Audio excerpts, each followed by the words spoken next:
Hola, buenas tardes a todos y a todas. Bueno, hoy seguimos con las formaciones para el personal demostrador, las formaciones básicas, que como sabéis, cada jueves hacemos de una categoría distinta de producto.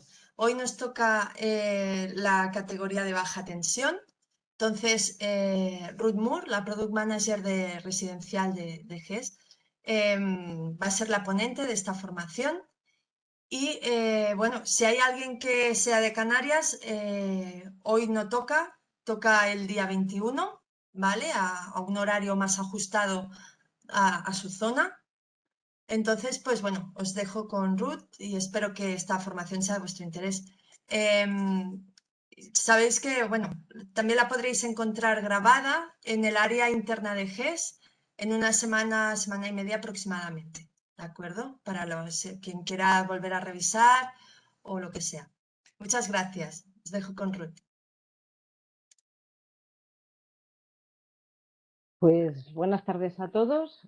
Soy Ruth, como comentaba Ana, soy la PM del producto residencial en el departamento de compras y con la formación de hoy acabamos las guías básicas de mostrador y vamos a ver concretamente dos familias de producto, que van a ser las protecciones y los mecanismos.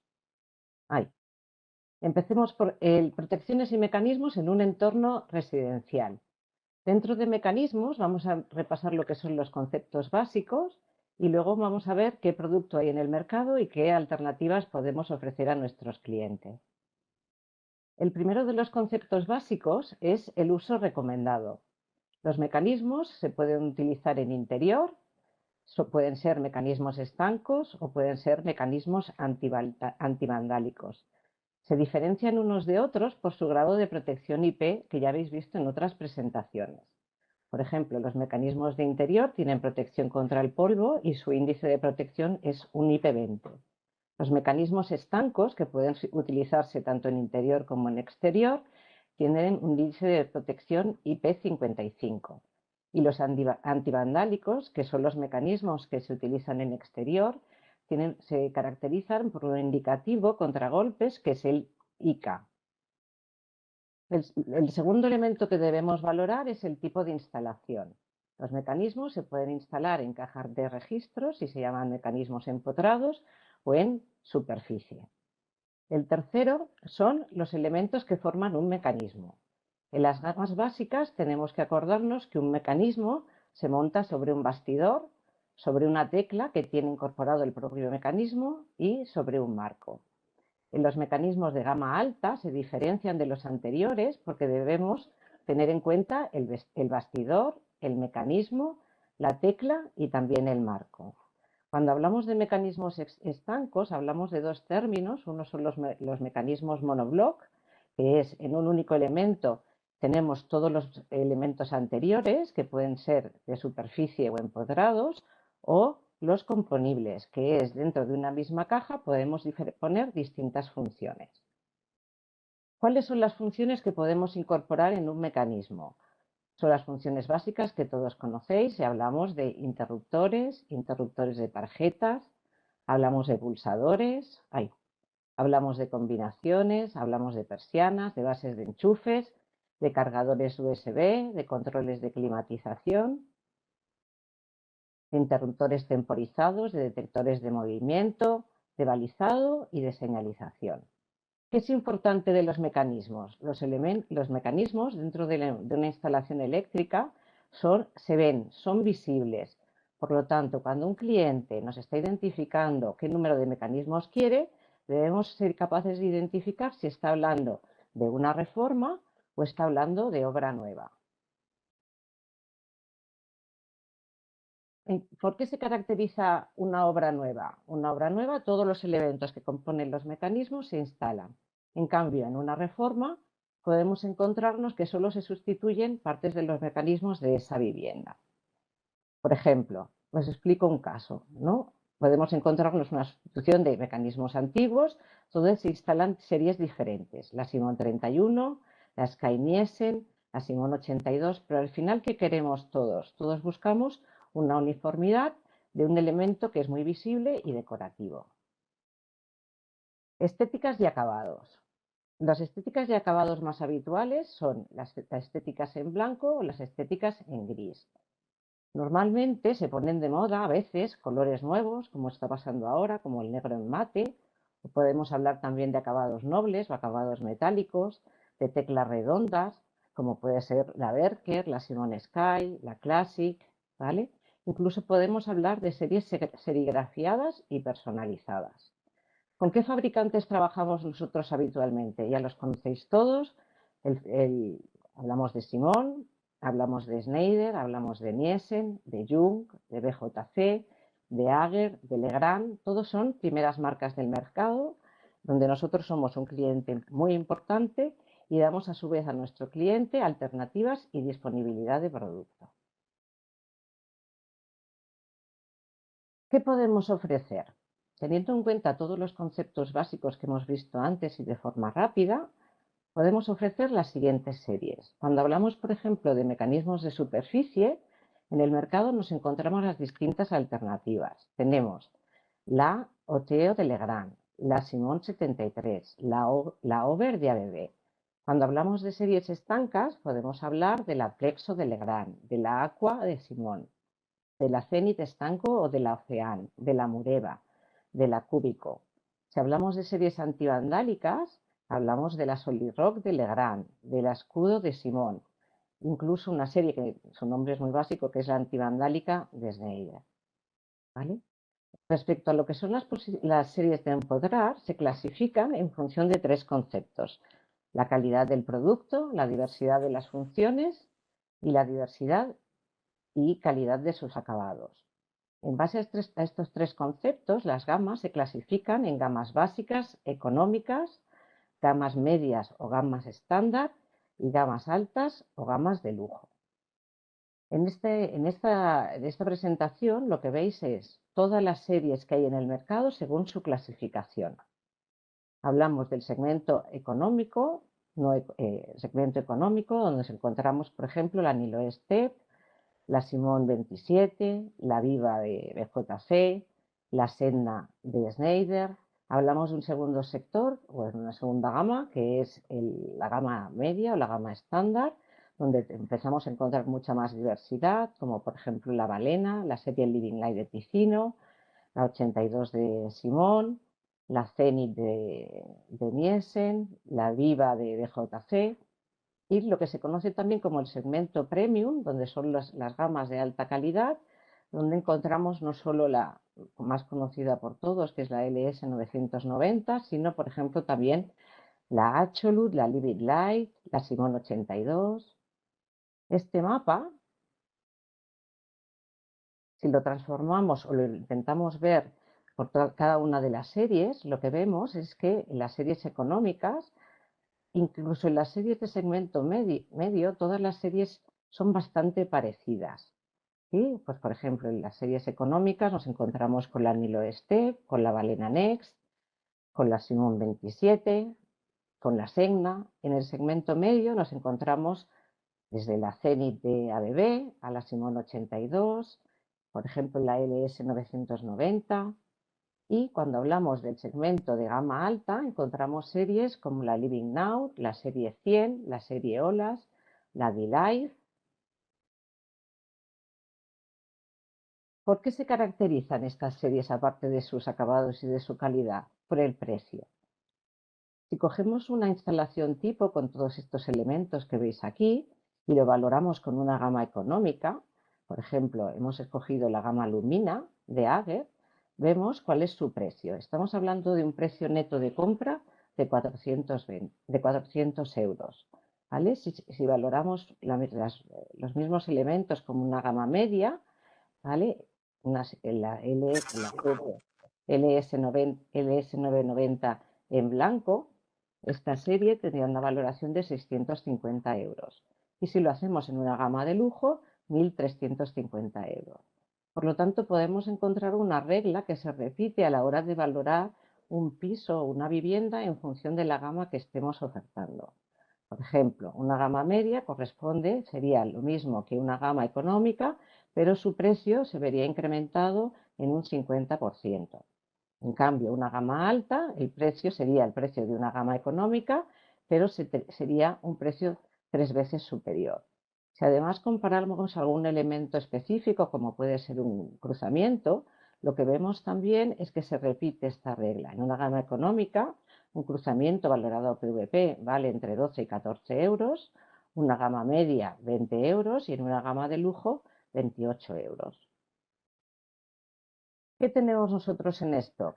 Es decir, si en el caso que tuviéramos normalmente, cuando los acabados que tenemos en stock son acabados en gris y en blanco, ¿vale? De las gamas media y económica. Todos los puntos de venta tienen entre 2 o 3 fabricantes de mecanismos en stock y todos deberían tener mecanismos de Schneider. Adicionalmente, tenemos que tener en cuenta que tenemos stock en el logístico. ¿De qué series? No de todas. Tenemos, por ejemplo, stock de mecanismos en el logístico en Caldas, tenemos stock de Legrand también en Caldas y tenemos stock de Simón. Imaginaos una venta por mostrador en el que aparece un instalador y nos propone lo siguiente: ponme estos mecanismos de la 27 en blanco, y nos entrega habitualmente un papel con una serie de ponme 10 interruptores dobles, 20 conmutadores, 10 placas. ¿Qué hacemos nosotros? Automáticamente activamos el traductor mental, buscamos, preguntamos y transformamos esto que nos está pidiendo el instalador en un albarán de venta. ¿Vale? ¿Cómo puedo consultar la disponibilidad de stock que tengo en mi punto de venta? Esto lo podemos hacer directamente sobre el gestión. Les voy a poner un caso. ¿Vale? Si nos vamos al gestión y ponemos la pantalla, nos vamos a la pestaña de stock, buscamos una marca, por ejemplo Simón, desactivamos y buscamos una serie, por ejemplo la Simón 100, damos F8. Aquí encontramos el stock que tenemos de esa serie en nuestro punto de venta. Si queremos ver la disponibilidad del artículo en otra delegación, saltamos a la pantalla de artículo, stock grupo, y por ejemplo vamos a buscar el stock en Marbella. Al final veis 3 puntos. Si clicamos aquí, lo que veremos es la disponibilidad de esta serie en otro punto de venta. Incluso podemos encontrar la disponibilidad de esta serie en el logístico. ¿Cuál es la estrategia de marcas? ¿Cuáles son las marcas que trabajamos habitualmente y cuáles son las que queremos potenciar? Vamos a pararnos aquí un momento porque tenemos que tener en cuenta que hay, por ejemplo, Simón es uno de los fabricantes que tienen más presencia en el mercado, junto con ABB y junto con Legrand.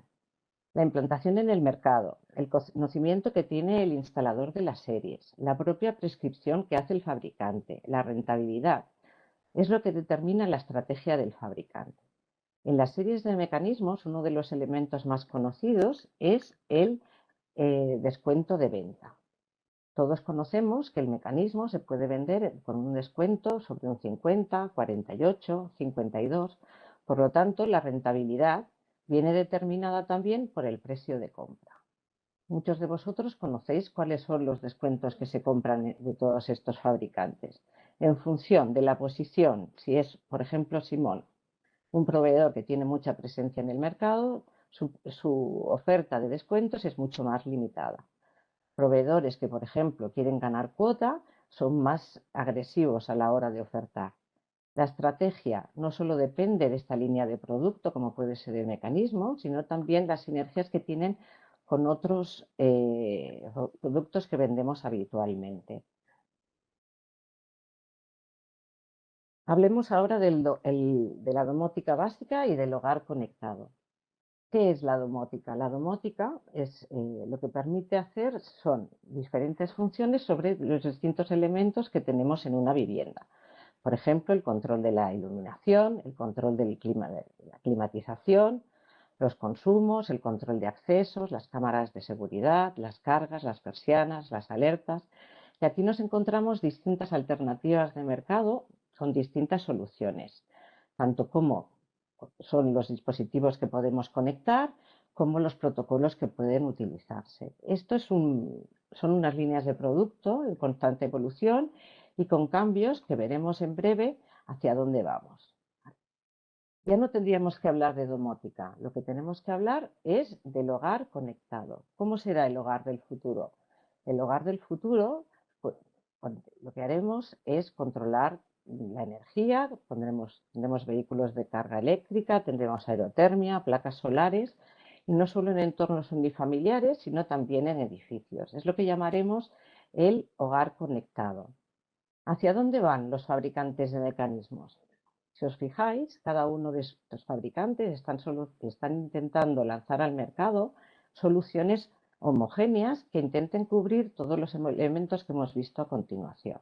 Por ejemplo, las soluciones de Simon se llaman el Simon IO, es el hogar conectado, y ahora mismo lo que permite interaccionar son mecanismos, también tiene vehículo eléctrico y temas de iluminación.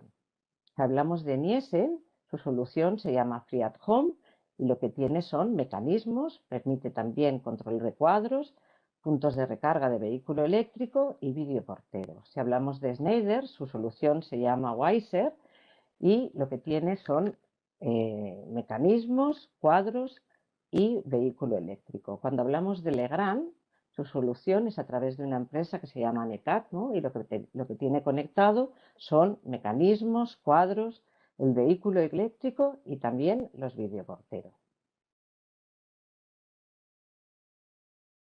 Con esto, lo que hemos visto es una foto general de los conceptos básicos en mecanismos y de las distintas alternativas que nos están proponiendo los fabricantes. Si entramos en un detalle de cada uno de las alternativas que podemos ofrecer y vemos, por ejemplo, el ejemplo de Schneider, aquí os he preparado cuáles son todas las series que tienen ahora mismo estos fabricantes en el mercado. Por ejemplo, Schneider tiene la serie Sedna, la serie Gas, la serie Mureba, la Única, la Elegance, ¿vale? Y la D-Life. Aquí también os he preparado cuáles son las referencias que tenemos que tener en cuenta para poder ofertar de forma ágil, por ejemplo, una solución en mi única. Aparece el interruptor, el conmutador, el pulsador, los bastidores. Esto nos permite atender al cliente de una forma rápida. Lo mismo con la serie Elegance y lo mismo con la serie D-Life. Con la serie Mureba, con la estanca del Legrand y con el Weiser, ¿vale? Si vemos otro ejemplo, como puede ser Nielsen, ¿vale? Lo que vemos son todas las series que están en catálogo de Nielsen. La serie Sky, la serie Sky Moon, la serie Zenith, la serie Olas, la serie Arco, ¿vale? Y, por ejemplo, cómo es fácil localizar cada uno de esos códigos en función de su numeración. Esto, por ejemplo, que lo encontraréis también en el nuevo catálogo residencial que se ha lanzado, es la configuración básica de un piso. Por ejemplo, si queremos ofertar mecanismos de la serie Sky en blanco, ofertaremos los enchufes y tendremos que utilizar estos dos códigos que, como ya comentaba, en las series de segmento medio y segmento alto se tiene que utilizar dos elementos, el mecanismo y la tapa.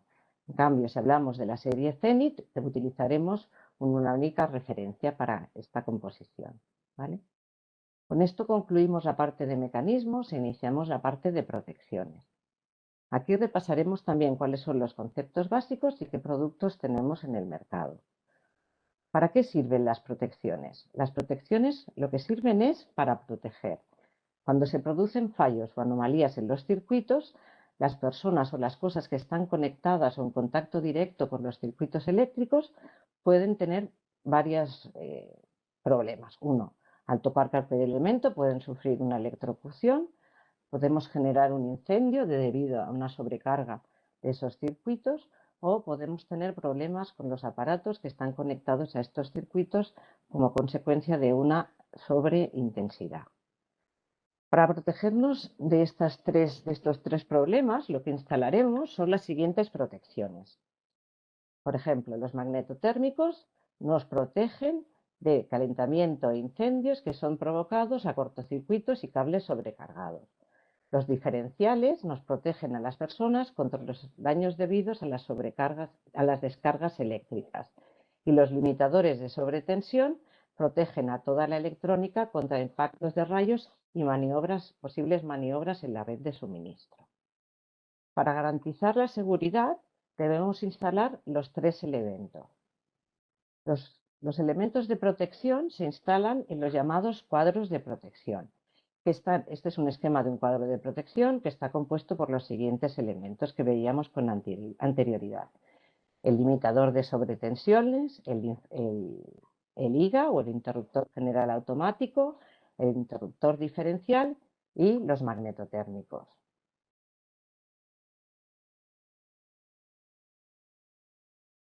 Hay un elemento que hasta hace poco se instalaba también en los cuadros de protecciones, que era el interruptor de control de potencia, que ahora ya no se instala en el cuadro, sino que se instala en el contador o en el cuadro de contadores. ¿Qué características debemos conocer a la hora de dimensionar o diseñar un cuadro eléctrico? Uno, el interruptor de control de potencia no se instala en el cuadro, sino que va en el contador inteligente. Dos, que es obligatorio instalar un limitador de sobretensiones, que hay cambios en las cargas domésticas, pues debido a que instalamos en nuestros hogares aire acondicionado, aerotermias, bombas de calor, y que por lo tanto, por cada diferencial podemos instalar un máximo de 5 automáticos y que debemos utilizar protección diferencial avanzada. Si pasamos en detalle de forma rápida cuáles son los distintos elementos, lo que vemos es que el primero de todos, vamos a ver, es el magnetotérmico. El magnetotérmico nos permite, ¿vale?, protegernos contra las sobrecargas. ¿Qué son las sobrecargas? Cuando consumimos una potencia superior a la nominal, ¿vale?, lo que hacemos es sobrecalentamos los circuitos, normalmente en un proceso lento, y el magnetotérmico nos ayudará a interrumpir ese circuito por un efecto térmico. El magnetotérmico también nos protege contra los cortocircuitos, que es cuando dos conductores de distinto potencial entran en contacto.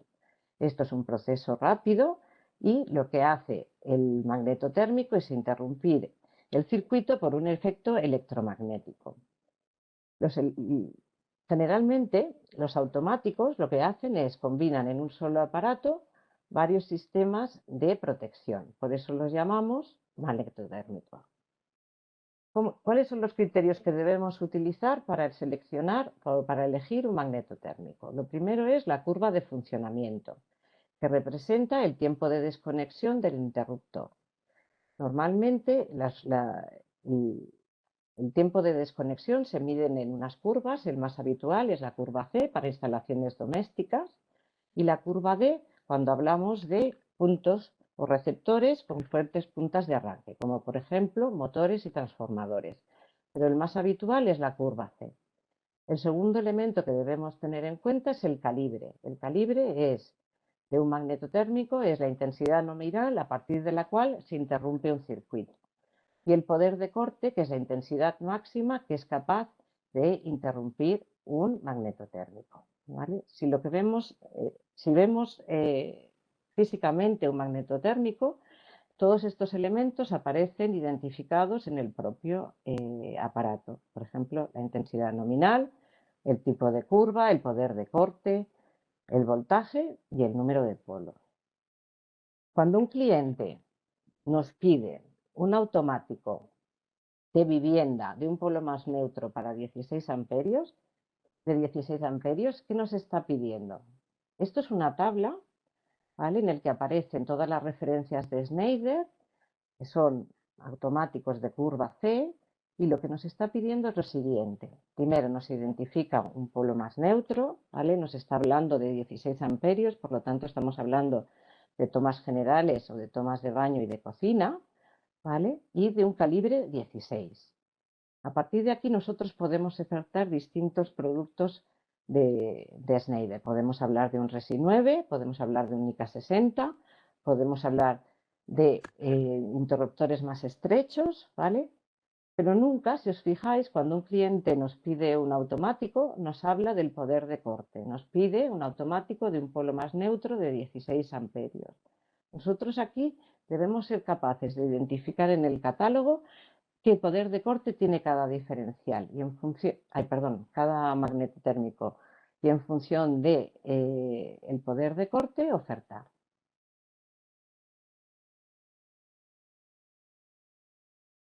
Cuando hablamos de diferenciales, los diferenciales interrumpen el circuito en función siempre que detecta una diferencia de intensidad de corriente entre dos polos. ¿Vale? Por lo tanto, nos están protegiendo de las descargas eléctricas y de la electrocución si tocamos algunos de los elementos que están conectados en este circuito. Para seleccionar un diferencial tenemos que tener en cuenta los siguientes elementos. Uno, el calibre, que es la intensidad nominal que puede controlar un diferencial y que la más habitual es de 40 amperios. El tipo de circuito, si es de 2 polos o de 4 polos. La sensibilidad, si es de 30 o de 300 miliamperios, y los tipos normalizados. Los más habituales son los tipo AC, que están pensados para controlar aparatos de pequeña, como pueden ser aspiradores, aparatos de clase 2 o de iluminación. ¿Vale? Cuando un cliente nos pide un diferencial 240-30, lo que nos está pidiendo, ¿vale? Normalmente es un diferencial de 2 polos, ¿sí? De un calibre de 40 amperios y de una sensibilidad de 30 miliamperios. Por lo tanto, el diferencial que deberíamos utilizar es este. ¿Qué es un limitador de sobretensiones? Es el último elemento de protección, que es de obligada instalación, que lo que hace es nos protege frente a sobretensiones de picos de intensidad que se producen en el exterior y que lo que hacen es desviarla a una toma de tierra. Suelen comercializarse de forma integrada con el IGA, con el interruptor general automático. La selección de un limitador de sobretensiones es más compleja, aquí lo he plasmado. Os he puesto las 4 referencias, las 6 referencias de uso más habitual con Schneider, ¿vale? Y estas son la estrategia de marcas que nosotros trabajamos habitualmente. Todos ya las conocéis, ¿vale? Nuestro principal fabricante es Schneider. Tenemos también alternativas como Siemens o como ABB, que estarían clasificados dentro del mismo rango de calidad de producto. Y tenemos Legrand, ABB y Mitsubishi, que cubriría el sector económico. El diferencial de precios en protecciones, estamos hablando que los diferenciales normalmente más caros son los diferenciales de Schneider, muy en línea con las protecciones de Siemens y de ABB, con una variación de precios de 5 o un 10% más económico. En cambio, si hablamos de un diferencial o de una protección de Legrand o de Ager, el diferencial de precio está entre un 10 y un 20%.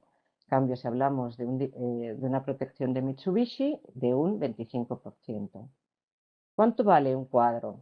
Un cuadro puede costar aproximadamente 700 euros de PVP. Y no debemos olvidar de que estamos hablando de protecciones. Por lo tanto, cuando un cliente nos pide gamas económicas o gamas que no son estas, de fabricantes chinos, debemos ser capaces de argumentar que nosotros vendemos producto de primera calidad y con una serie de garantías que no cumplen otras alternativas. Disponibilidad de producto. Todas las protecciones que hemos visto con anterioridad están en todos los puntos de venta con entrega inmediata, e incluso tenemos protecciones en Caldas. Los puntos de venta tienen en stock entre 2 y 3 fabricantes de protecciones. Schneider, por ejemplo, también es la marca que está en el logístico, y Ager y Mitsubishi están de forma temporal debido a, Mitsubishi porque estamos intentando cubrir el sector económico, y Ager por algunos problemas de suministro que hemos tenido. Para mí lo importante de esta presentación ya es que controléis o que conozcamos más o menos lo que son los conceptos básicos, pero todos los fabricantes tienen en sus páginas web unos potentes selectores de producto que nos permite de forma rápida y sencilla identificar qué producto nos está demandando el cliente. Si lo que buscamos, todas las protecciones que tenemos en el sistema están relacionadas entre sí a través de los genéricos. Por ejemplo, si buscamos la siguiente referencia, ponemos la referencia, pulsamos intro, con el botón hacia la derecha o a la izquierda podemos ver diferentes artículos, y si ponemos en en el cuadro de genéricos buscamos los equivalentes en las distintas marcas de los distintos fabricantes.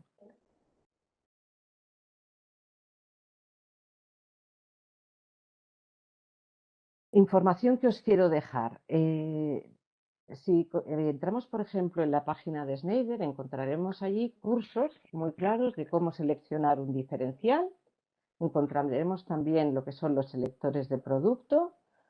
Encontraremos también cuáles son las referencias que utilizamos más en el día a día de Schneider e incluso nos podemos apoyar en el catálogo residencial de reciente publicación.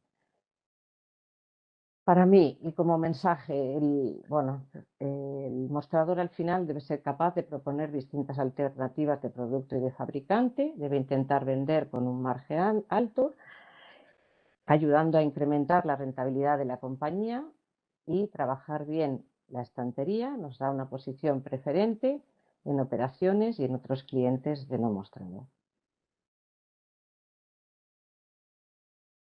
Bueno, con esto concluyo la presentación. Bueno, y poco más. Yo no sé si hay alguna pregunta.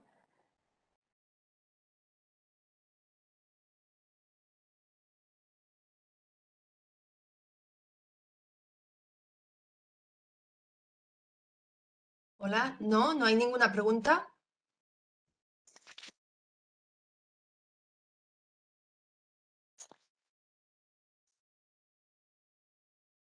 Ha estado, bueno, ponen en comentarios, ha estado genial y muy didáctico, muy didáctico. Muy bien, Ruth. Bueno, yo soy más crítica conmigo misma. Enhorabuena, otro. Bueno, club de fans. A ver, pues nada, si no hay más preguntas, pues damos por concluida la formación de hoy. Muy bien. ¿Seguro? ¿Nadie? Bueno, pues lo dejamos aquí. Muchísimas gracias a todos por vuestra asistencia y muchísimas gracias, Ruth, por tu ponencia. Hasta la Gracias. próxima. Adiós. Gracias. Adiós.